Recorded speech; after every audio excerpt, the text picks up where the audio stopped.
So now students, direction of foreign trade. Then what is the meaning of direction of foreign trade?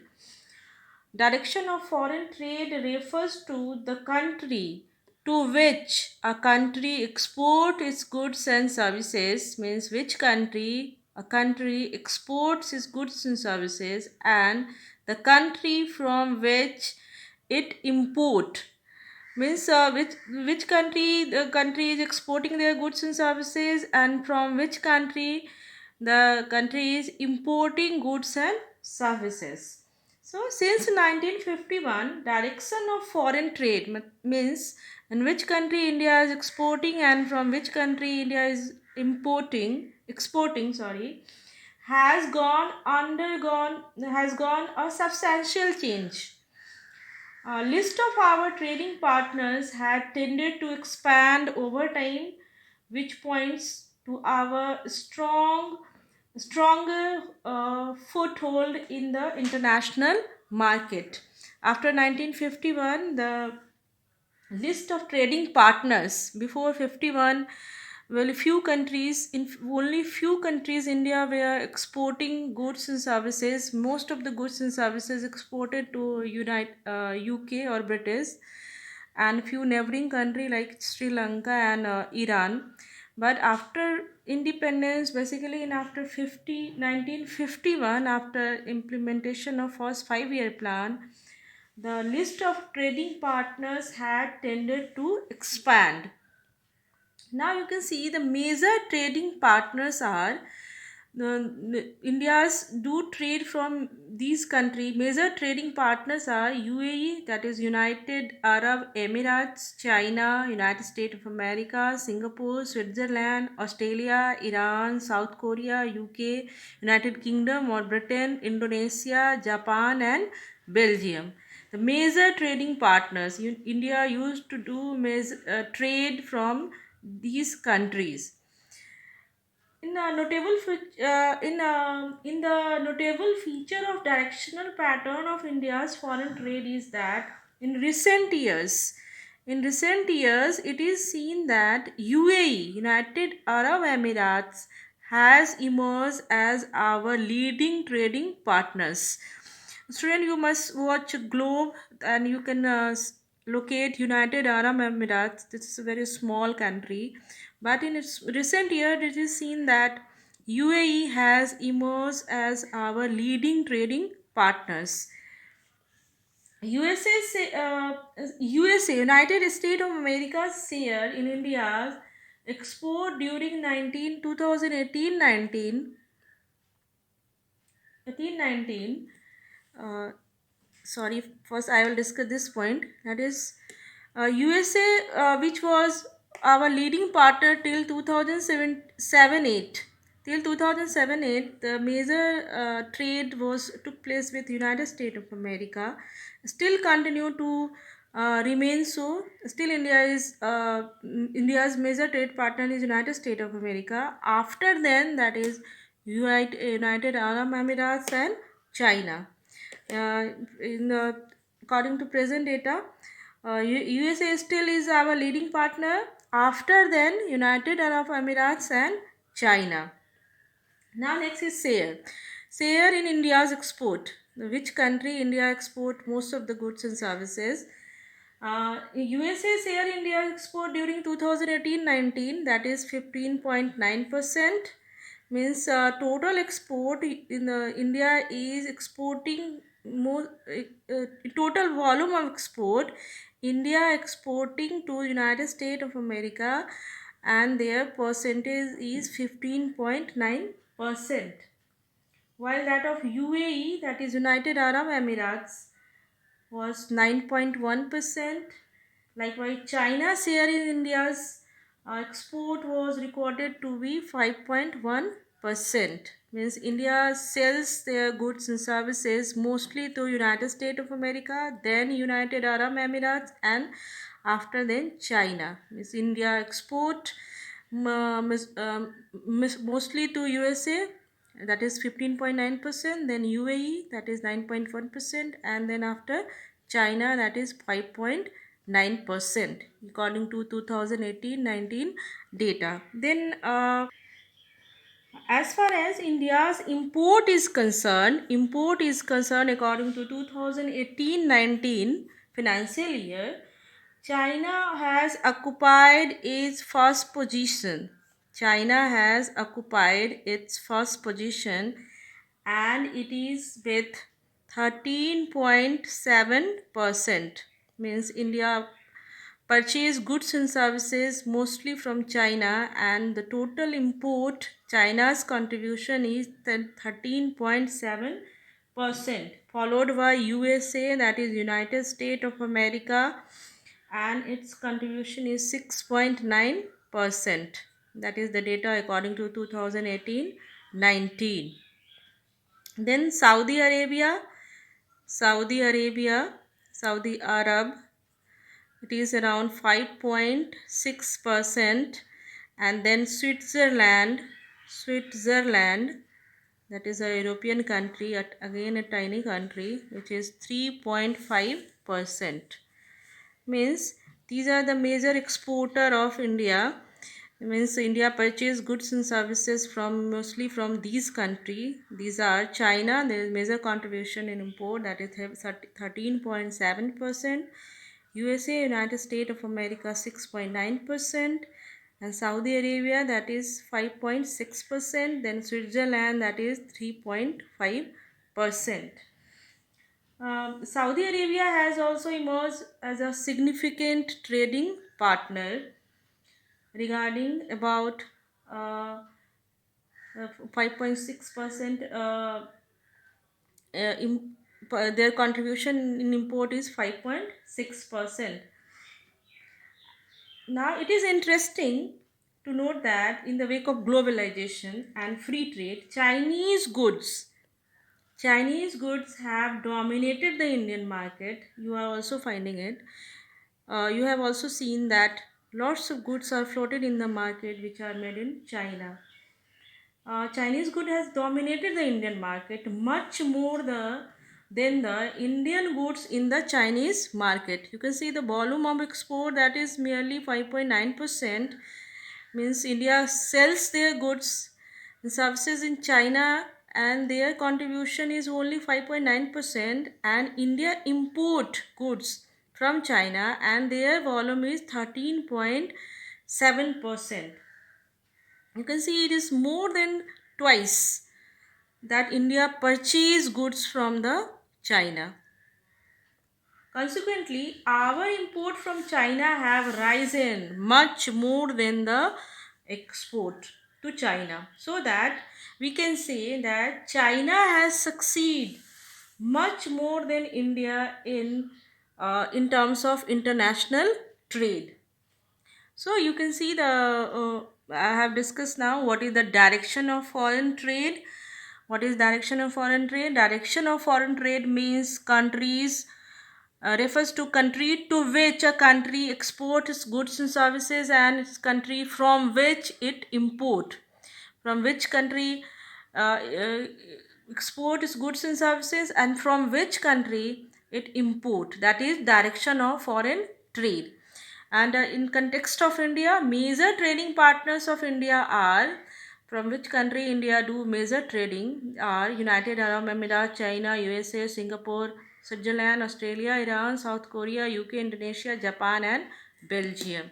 These countries you should must watch on your globe, so you can locate these countries. In the recent years, it is seen that UAE, United Arab Emirates, has emerged as our leading trading partners. USA, which was the leading partner till 2007-8 financial year, uh, continue to remain so. Still, India's biggest trading partner is United States of America, and after that, UAE, United Arab Emirates, and China. Now, if we talk in terms of India's export means here again India selling goods and services uh, to which country? Then major export done in USA, UAE, and China. And from where India purchase goods and services? Then major contribution is given by China, 13.7%, USA 6.9%, then Saudi Arabia 5.6%, and Switzerland 3.5%. That is the direction of foreign trade of India after independence. So student, you must have understand this. In my next video I will discuss few questions which are related to these topic, and how the question will be framed, and what kind of question will supposed to come in your final examination. Then after, I will discuss a policy, inward looking trade strategies, and import substitution strategy in India. Thank you. Good morning, students. In my previous video, I discussed about India's foreign trade on the eve of independence, India's foreign trade after independence, and composition of foreign trade after independence. Before proceeding this chapter, again I would like to discuss a few important points that I discussed in my previous video, so you will understand well another topic that I will discuss today. It is important to revise previous topic, because by revision it would be easy to understand next topic. So in my previous video I discussed about India's foreign trade on on the eve of independence. Means at the time of independence, what was the condition of India's foreign trade?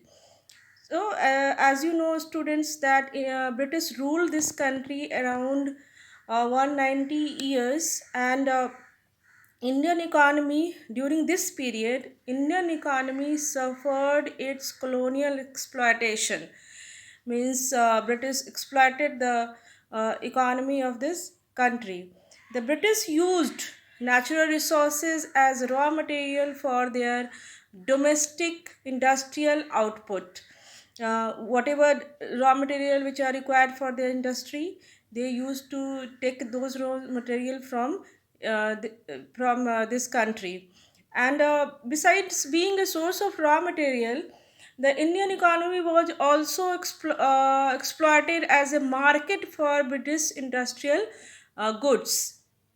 They use India as a market. Whatever manufactured in their respective country, they used to sell in the India, and so we can say you used India as as a market for their industrial goods. Substantial export of raw material from India gave some benefit to the volume of international trade, which had significantly declined due to decay in Indian handicrafts. Before British rule, India used to export and handicraft goods, like which are man-made goods, like silk materials and various kinds of gems, jewelries. But because of the ready-made goods which are imported from Britain, gradually the handicraft industries of India decayed. Next is on the eve of independence, our balance of trade. Balance of trade means difference between export and import. But export was in favor of India, though these export were was one directional mostly. Most of the goods are exported to Britain, because these whatever goods were exported, these goods were work as a raw material for British industry. In terms of data, in 1946-47, excess of export over import were estimated as of rupees 31 crore. If we talk in terms of direction of trade, means in which country the most of the trade was took place, then it was largely confined or restricted to British, because the British ruler exploited the Indian economy as a source of raw material and as a market for their manufactured goods. That is the situation of India's foreign trade on the eve of independence.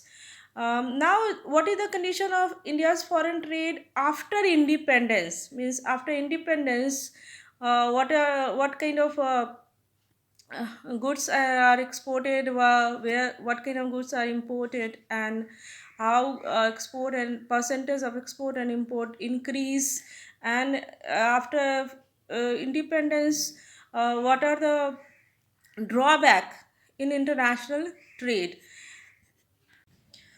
It is seen that India's foreign trade had increased during 5 year plans. It is risen from rupees 6,670 crores in first plan to 2 crores 21 lakh 91,132 crores in 12th plan. So if rise if we discuss in terms of how many times the export and import increase, then rise of total volume of trade increase by 3,282 times, and import, specifically we talk about import, then import increased by 3,612 times, and export increased by 2,895 times if we compare at the time of independence. That is the data of 19 sorry 2016-17. Though volume of trade had increased tremendously, and export increased 2,895 times, but import increased 3,282 times. We can say that in our country, import is greater than export. Means whatever goods and services we purchase from rest of the world is far greater than the goods and services we sell in the international market. There, it seems an impressive story. However, there are some elements of distress, we can say that, which are not good in terms of international trade. Percentage rise in export and import has been high if we compare with the base year. Means if we compare with 1950, then yes, of course, export and import has increased tremendously, but it seems that initially the volume of export and import was very low. Accordingly, even a small increase in the total volume down shows a significant rise in terms of percentage rise. While overall, over time, India's export and import has tended to rise, India's share in the global market has tended to decline. It declined from 1.8% in 1950-51 to 0.5% in 1991. Means in international trade, the India's share was 1.8% in 1950-51, and it has reduced to 0.5% in 1991. It is only after the initiation of economic reforms that India's share in the world trade has improved. In according to 2017-18 financial year, India's share in export trade was 2.1%, and import trade it was 2.6%. In 1990, it was a percentage of India's international trade is just 0.5% because of economic reforms taken by the government in 1991. The percentage here improved a little bit. According to 2017-18, India's share in export trade was 2.1%, and import trade it was 2.6%. Again, it is only after the initiation of economic reforms that change the volume of trade has become significant. Again, after introduction of new economic reforms, uh, the change in the volume of trade occurred. It was seen. So these are the situation after independence of India's foreign trade. Now, next concept is composition of foreign trade. What is composition of foreign trade? The composition of foreign trade refers to type of goods and services we export and import. What kind of goods and services we export and import? As you know, student, at the time of independence, India has a stagnant economy. Very few goods we used to export, and these goods are mostly related to agricultural goods. But after independence, the types of goods uh, has changed. We are now India exporting different kinds of goods and services to rest of the world. Now, it has it is seen that decline in percentage share of agricultural export. There has been significant decline in percentage share of agricultural item in total export. Why this happened? Because India started using its farm product as a raw material for its domestic industry. As you know, student, where there are various kinds of agricultural goods which are used in industry as a raw material. India started after independence. India started using its farm product as a raw material for its domestic industry. Now, second is it because of a substantial rise in India's population, and that raised the demand of agricultural goods. That's why decline in the percentage share of agricultural export. At the time of independence, India used to export various kind of agricultural goods, but gradually India reduced its export of agriculture goods because India started to use agricultural goods as a raw material for industry, and because of rise in population, tremendous rise in population, the domestic demand of agricultural goods has also increased. Next is a decline in percentage share of conventional item. Conventional items India's export include jute, tea, food grains, and minerals. These items constitutes the bulk of India's export at the time of independence, but with planned development program in place, domestic demand for the conventional item has tended to rise. Accordingly, their share in total export has tended to reduce. Next is increase in percentage share of manufactured goods. India started to manufacture goods after independence. There are lots of industries set up in India after independence, and because of these effort, there is increase in percentage share of manufactured goods. Manufactured goods, percentage share of manufactured goods in total export has tended to rise. Presently, gems, precious metals, machineries, and vehicles are the major export of India. This point to the fact that plant development program that is launched after independence has started giving showing their result. So these changes in composition of India's foreign trade suggest that India is no longer a static and backward economy, that the Indian economy is no longer merely an agricultural economy. So these are the things I discussed in previous video, and today again I discuss it in details. Now the next topic I will discuss, that is in the direction of foreign trade.